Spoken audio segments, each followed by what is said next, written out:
Ang kwentong ito ay hango sa totoong buhay. Karanasan ito ni Hill. Taong 1993, Talugtog, Nueva Ecija.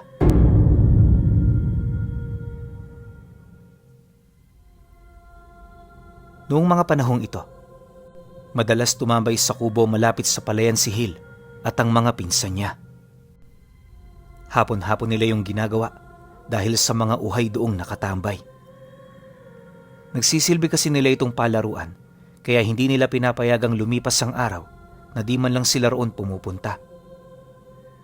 Ayon pa sa kanya na mas madalas nila itong ginagawa kapag bagong gapas.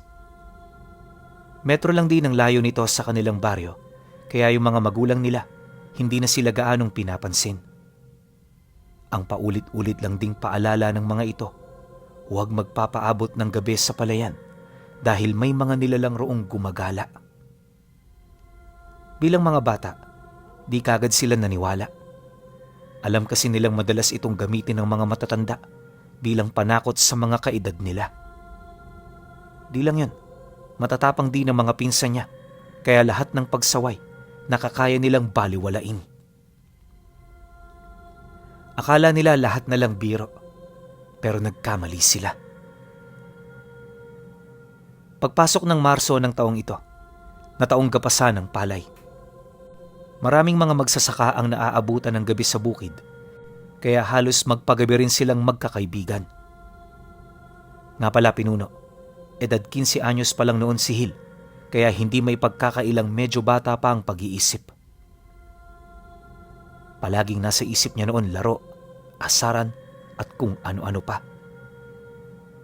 Doon lang umiikot ang buhay niya, kaya naman hindi niya pinapayagang mawalay sa kanyang mga pinsan. Isang hapon, habang sila'y nagkakatuwaan, hindi nila napansin ang mabilis na pagtakbo ng oras. Akala nila magpapagabi pa ang mga magsasaka sa palayan, pero lingid sa kanilang kaalaman, paisa-isa na pala itong nagsisiuwian. Pagtungtong ng 6:00, dito na napansin ni Hill ang mga kaganapan sa labas. "Tabong, ba't wala ng mga magsasaka? Akala ko ba meron pa sila ngayong gagapasin?" "Ay, ano, uuwi na ba tayo?" Nang marinig naman ng pinsan niya ang kanyang sinabi, napatingin lang naman ito sa dalawa pa nilang kasama na kasalukuyan noong nagluluto ng maya at kamote. Kapag may ani kasi, isa rin ito sa kanilang pinagkakaabalahan sa palayan. Pagsilay naman doon ni Hill, alam niyang hindi papayag ang dalawa pero sinubukan niya pa rin itong tanungin. Ayon sa kanya, mas mainam na umuwi na sila ng maaga dahil wala na roong tao. Dagdag pa niya na hindi nila ito ginagawa, kaya medyo nag-aalala siya kapag inabutan sila roon ng gabi. Matapos naman itong marinig ng kaibigan niyang nagluluto ng maya, napabuntong hininga lang naman ito habang dahan-dahang tumatayo. Pagkatitigan nilang dalawa, seryoso naman itong sumagot ng, "Ba't ba parang takot na takot ka, Hill? Napakalapit lang dito ng bahay natin. Tsaka isa pa, may mga tao pa namang dumadaan. Ikaw talaga, pinapahirapan mo lang ang sarili mo eh." Nang marinig naman niya ang sinabi nito, di na siya nakaimik. Ang ginawa niya tumingin sa labas para tingnan kung may mga tao pa nga bang dumaraan. Ang kaso lang, pagsilay niya sa daan, wala siyang nakita. Naghintay pa siya ng ilang minuto pero wala talaga. Ang mga bahay namang nasa malapit, hindi na rin niya nakikitang may mga taong dumaraan. Dahil dito, muli niyang tinanong si Tabong kung ano ba ang plano nito. Subalit sa kasamaang palad, sunod-sunuran rin yon sa mga kasama nila. Hindi naglaon, wala na rin siyang nagawa kundi ang sumang-ayon sa nais mangyari ng grupo nila. Kalahating oras pa ang lumipas, mabilis na binalot ng kadiliman ang paligid. Para magkaroon ng liwanag sa loob ng kubo, gumawa na sila ng tigi-isang sulok. Ayon pa sa pinsan niya, magandang oportunidad ang ganoong oras para maranasan nilang maghapunan ng sabay-sabay. Dagdag pa nito na magbabandang 8:00 na sila uuwi para naman sulit ang pagtambay nila sa lugar. Ha? 8:00? Kung ganyan lang din naman, uwi na muna ako. Mahigpit ang tatay ko eh. Kaya kapag wala pa ako sa bahay ng 7:00, paniguradong masasaktan ako. Dahil sa kanyang sinabi, kinausap naman siya nito na hintayin lang ang kanilang mga niluluto. Nabanggit din ito na hindi na siya nito isasabay sa kanilang binabalak, basta dalhin niya lang ang parte niya.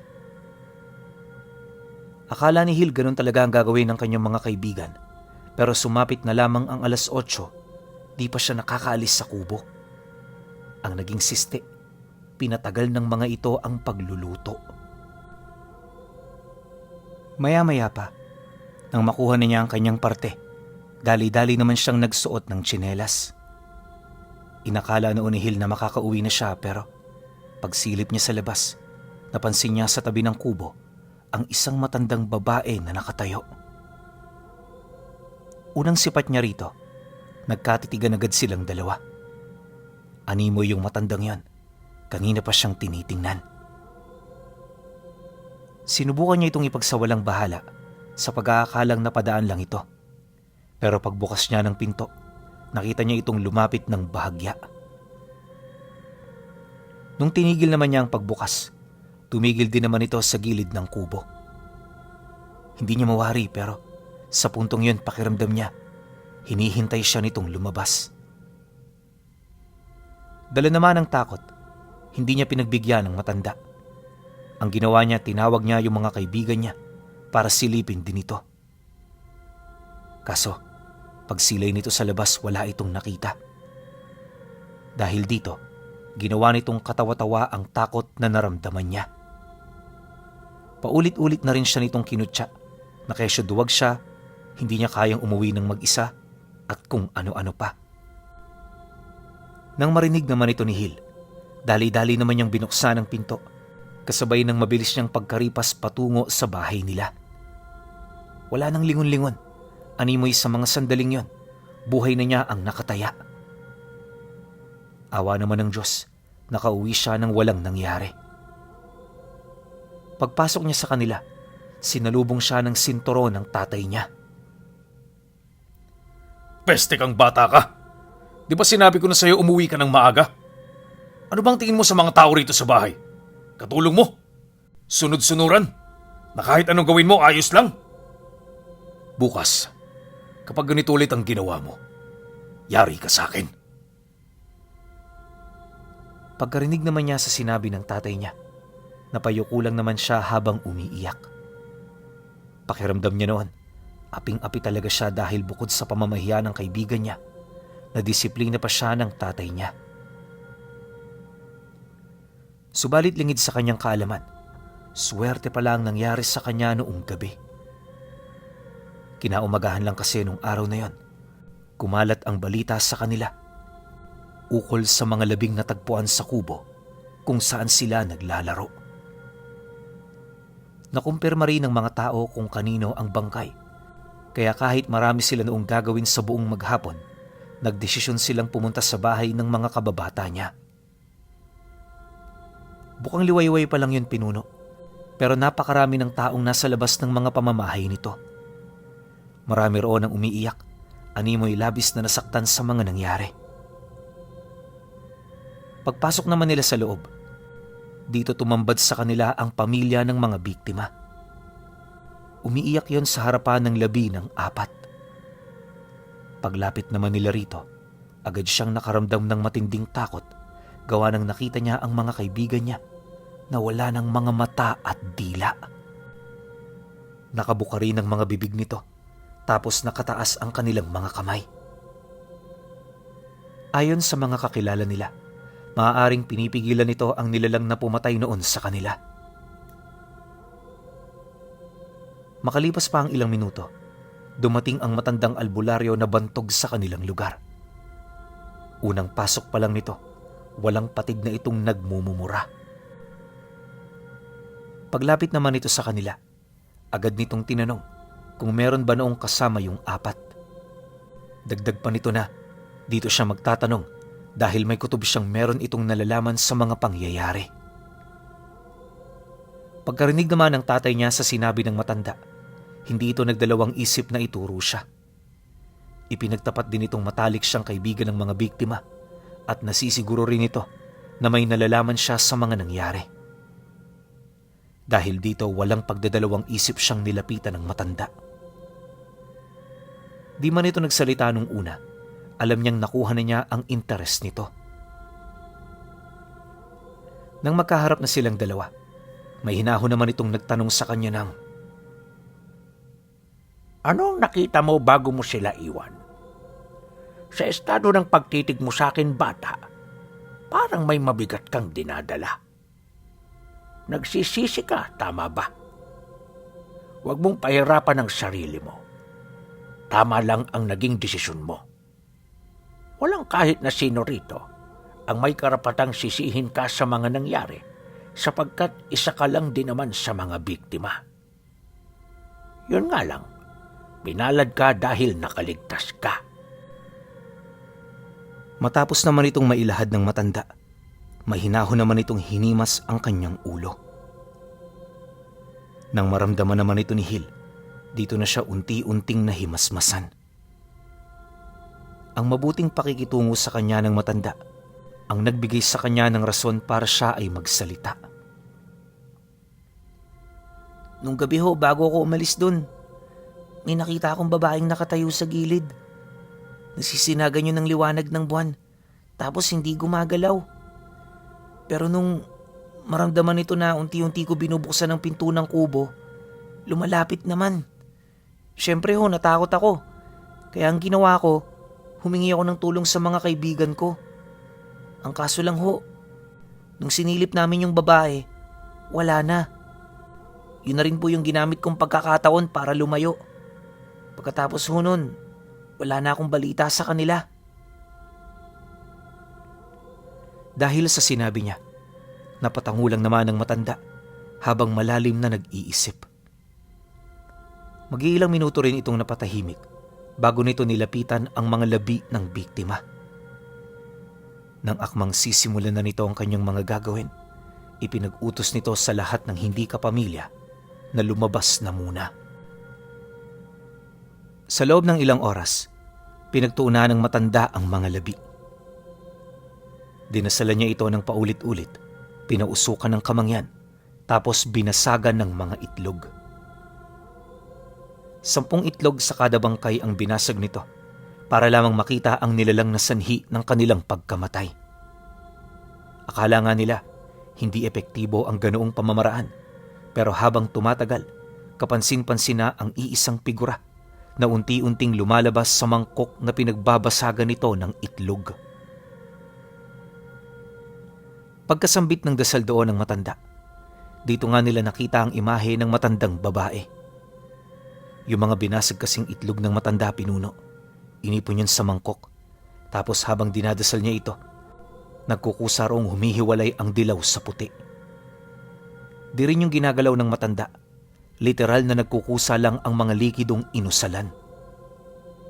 Tumigil lang din ang pagkilos ng mga ito nung nabuo na ang figura ng matandang hukluban. Para maniwala ang lahat, ipinakita ito ng albularyo sa lahat ng mga kadugo ng biktima. May hirap man itong paniwalaan, pero wala silang magagawa kundi ang sumang-ayon dahil saksi rin doon ang kanilang mga mata. Pagkatapos nun, nagsalita na ang albularyo ukol dito. Ayon sa matanda na, ang huklubang nadakip ng ritual niya ay ang pinakamabagsik na mangkukulam sa lugar ng talugtog. Marami na rin itong napatay na mga albularyo at base sa mga kapatid niyang nakaligtas sa kapangyarihan nito, meron itong isang dugo ng gabunan. Yon ang ginagamit ng matanda para manalo sa kahit na anong kombate. Dagdag pa niya na, libot nito ang buong talugtog kaya hindi na nakapagtataka kung makakatuklas siya ng mga biktima ng mangkukulam. Nabanggit din ito na maaaring nanginain lang ito sa kanilang lugar. Ang hindi lang nito makumpirma ay kung nakaalis na ba talaga ang matanda sa lugar nila. Hanggat hindi pa tayo nakakasiguro, mas magandang mag-ingat lang muna tayo. Huwag niyo na rin subukang gumante. Marami lang ang madadamay. Tsaka isa pa, wala naman kayong laban doon kahit ano pa ang gawin ninyo. Ang pinakamaganda ninyong gagawin sa ngayon, tanggapin ang mga dapat tanggapin. Yan lang ang paraan para maging matahimik ang inyong mga isipan. Matapos naman itong mailahad ng matanda, nagsambit ito ng mga usal para sa ikatatahimik ng kaluluwa ng mga bata. Nang magawa niya ito, dito na nito binuksan ang mga pinto at bintana. Bago rin ipasok sa kabaong ang 14, ipinadaan muna nila yon sa bintana pangontra sa bulag. Nang makumpirma naman nilang totoo pa rin itong katawan ng mga biktima, dito na nila ito sinimulang paglamayan. Sa loob ng ilang araw, nabalot ng paghinagpis at pagdadalamhati ang kabuuan ng bahay. Bilang malapit naman nila itong kamag-anak, sinamahan nila ito sa mga araw ng kalungkutan. Hindi umalis si Hill sa bahay na yon hanggat hindi dumarating ang araw ng libing. Makalipas pa ang 1 linggo, tuluyan na ngang inilagay ang mga ito sa huli nilang hantungan. Habang ginagawa ang paglibing, naging maayos naman ang lahat. Inakala rin niyang dito na magwawakas ang lahat ng kalbaryo nila sa buhay, pero noong araw ng libing pinuno, may mga nakita siyang bagay sa sementeryo na nagdulot ng matinding pagkabahala. Maliban sa matandang nakita niya noon sa kubo, may mga kasama rin itong may itim na kambing. Ang mga kambing na yon, may mga pangil tapos malalaki ang katawan. Wala rin itong buhok at yung mga mata nito nanlilisik na parang mabangis na hayop. Nung makita nga niya ang mga ito, sinubukan niya itong ituro sa kanyang ama pero parang bumigat yung kamay niya.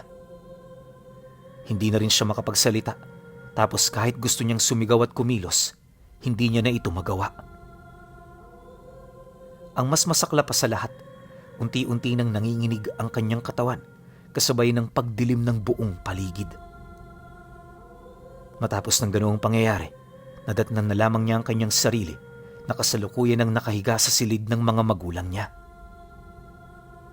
May mga nakita rin siya roong kadugo nila na matyagang naghihintay na magising siya. Pagsilay naman ng mga ito na meron na siyang malay, dahan-dahan naman siya nitong itinayo. Dumating na rin noon ang kanyang ama upang kausapin siya ukol sa mga nangyari. Ayon dito, isang buong araw siyang nawala ng malay nang sa hindi malamang dahilan. Dagdag pa nito na, nauunawaan naman nila ang mga nangyari sa kanya, lalo pat wala silang naging magandang pahinga noong pinaglalamayan ang mga pinsan niya. Sige lang anak, magpahinga ka na muna dyan. Kung may kailangan ka, tumawag ka lang sa labas. Pagkarinig naman niya sa sinabi nito, agad naman niyang naalala ang tungkol sa kanyang mga nakita. Gustong-gusto niya na itong ipagtapat sa tatay niya pero hindi niya yun magawa. Pakiramdam niya kasi may mangyayari na namang hindi kaaya-aya kapag binanggit niya ang matanda. At ang ganoong rason ang nag-udyok sa kanya para ilihim ang lahat ng mga nakita niya. Dumaan pa ang mga araw, kahit papaano nawawala na rin ang kanyang takot. Nagagawa na rin niyang lumabas ng bahay, pero kapag sumasapit ang hapon, agad siyang umuuwi. Hindi lang yun, iniiwasan na rin niyang gumala sa baryo kahit kasama pa ang mga kapatid niya. Yung takot kasi sa mga nangyari, bagaman matagal nang wala, agaran itong bumabalik kapag napapansin niyang nalalagay na naman siya sa ganoong sitwasyon. Ayaw niya na itong muling pagdaanan, kaya matinding pag-iingat ang kanyang ginagawa. Ngunit ang hindi niya alam, di pa pala roon matutuldukan ang lahat. Isang buwan ang lumipas, nang makalimutan na niya ang tungkol sa mga nangyari, dito na siya paunti-unting sumasama sa kanyang ama patungong palayan.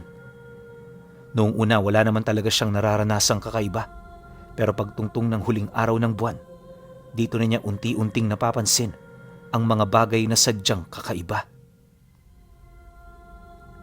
Ayon sa kanya, tuwing pumupunta sila ng sakahan para tingnan ng mga tanim nilang palay, may nasisipat siyang mga taong kaduda-duda para sa kanya. Bagaman nasa malalayo ang mga ito, may kutob siyang sila ang pakay ng mga taong yon. Habang tumatagal din na nakikita niya ang mga ito, kapansin-pansin ang dahan-dahan itong paglapit sa kanilang kinaroroonan. Hindi nagtagal, laking gulat na lamang niya nang muli niyang masipat ang mukha ng matandang babae. Nung magpang-abot ang mga paningin nila, nasipat niyang nakangisi yun sa kanya. Animoy meron itong binabalak na hindi kaaya-aya. Pagsilay naman niya rito, agad siyang tumakbo papalayo nang hindi na naiisip ang kanyang ama. Dahil sa ginawa niyang yon, nagkaroon sila ng masinsinang pag-uusap pagsapit ng gabi. Yung tatay niya kasi, hindi na rin maiwasang magtaka dulot ng ginawa niya. Hilanak, meron ka bang problema? Ilang linggo na kitang pinagmamasdan. Di man halata sa kilos mo pero alam kong may kinakatakutan ka. Tapos na ang nangyari noon. Huwag mo nang balikan dahil hindi na yon mauulit. Nagbago ka na at alam kong natuto ka na sa iyong mga pagkakamali. Nang marinig naman niya ang sinabi nito, dito na siya naglakas loob na ilahad ang mga bagay na nagdudulot sa kanya ng matinding takot. Tay, hindi ho sigurado na tapos na yung mga nangyari. Malakas ho ang kutob ko na hanggang ngayon sinusundan pa rin ako ng matandang yun. Marami akong batayan para maniwala rito. Kaya hindi niyo ako basta-bastang makukumbinsi na talikuran ng mga hinala ko. Pagkasambit naman niya ng mga katagang yon, agad naman niyang inilahad ang lahat ng kanyang mga karanasan. Habang isinasalaysay niya ito, maigi namang nakikinig sa kanya ang tatay niya. Lahat ng mga sinabi niya di ito nagdalawang isip na maniwala.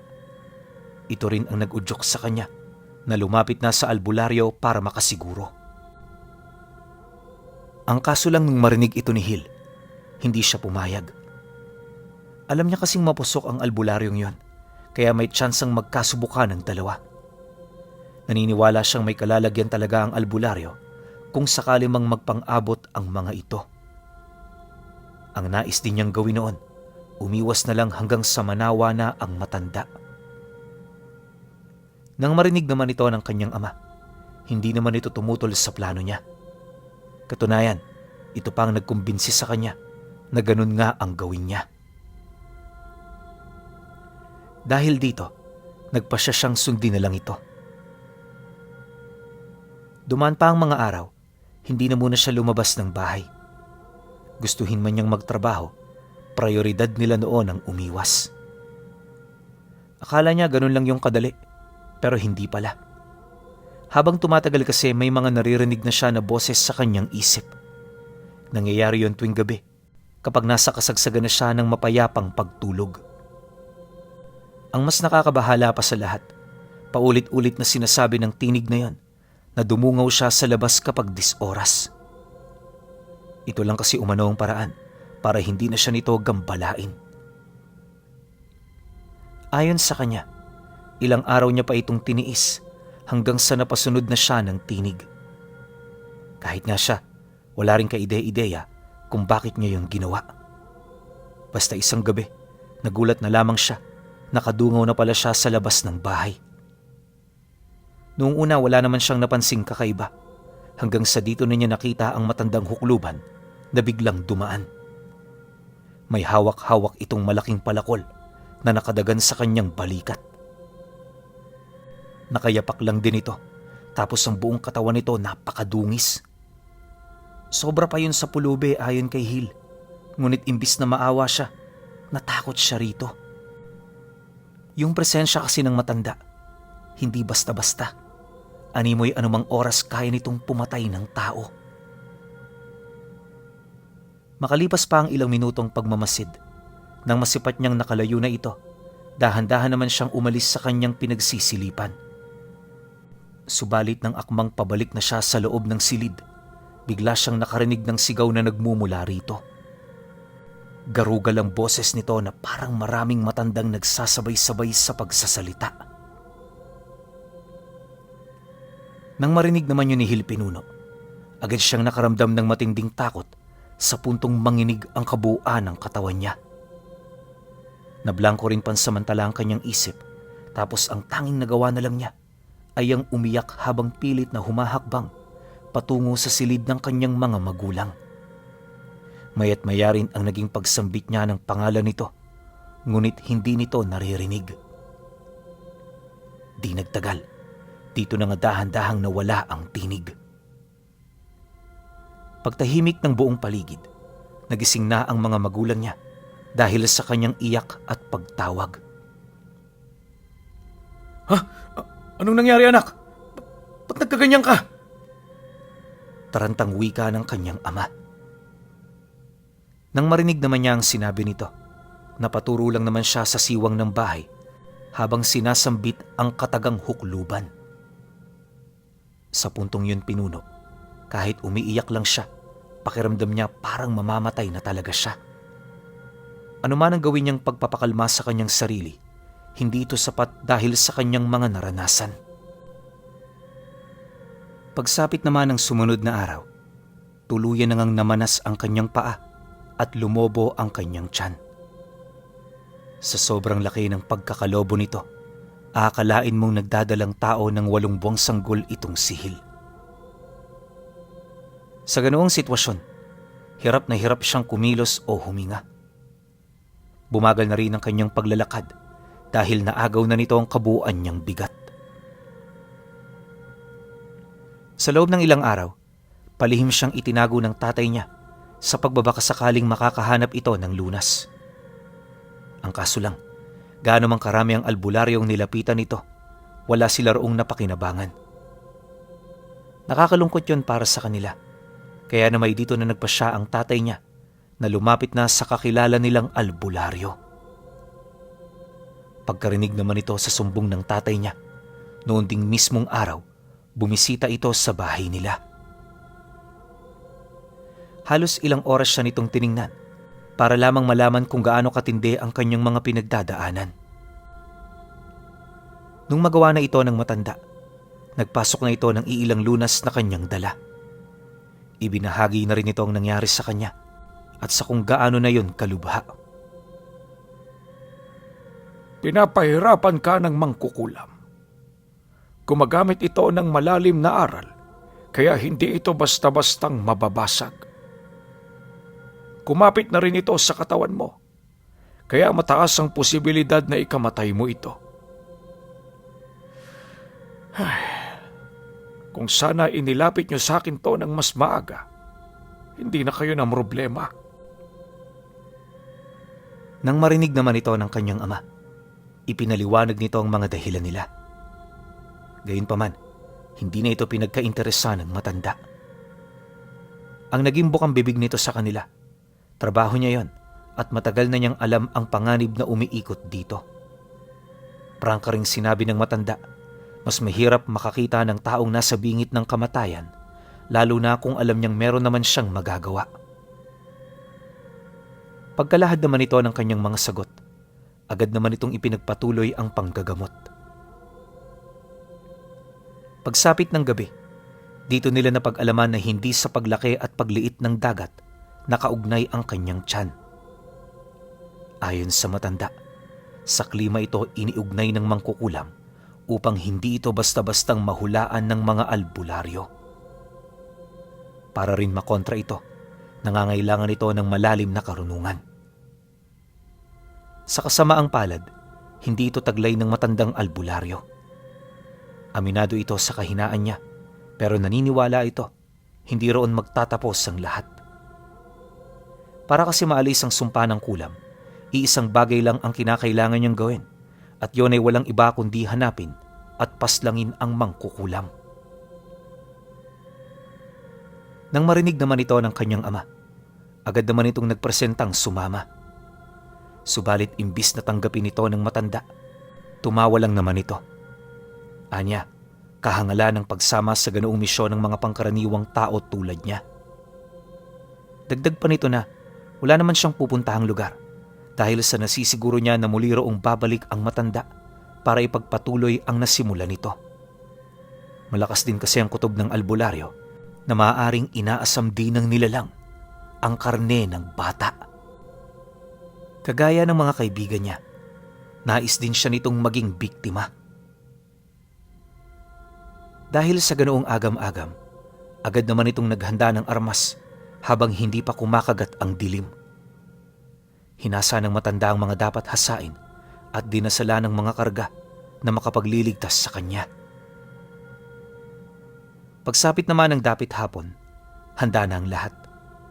Matapos ang kanilang hapunan, wala na silang ibang ginawa kundi ang maghintay sa pagbabalik ng hukluban. Ayon sa tatay niya, magbabandang 11:00 na ng gabi nung dumating ito. Nang makita naman yon ng albularyo, dali-dali naman yung lumabas para makipagbuno.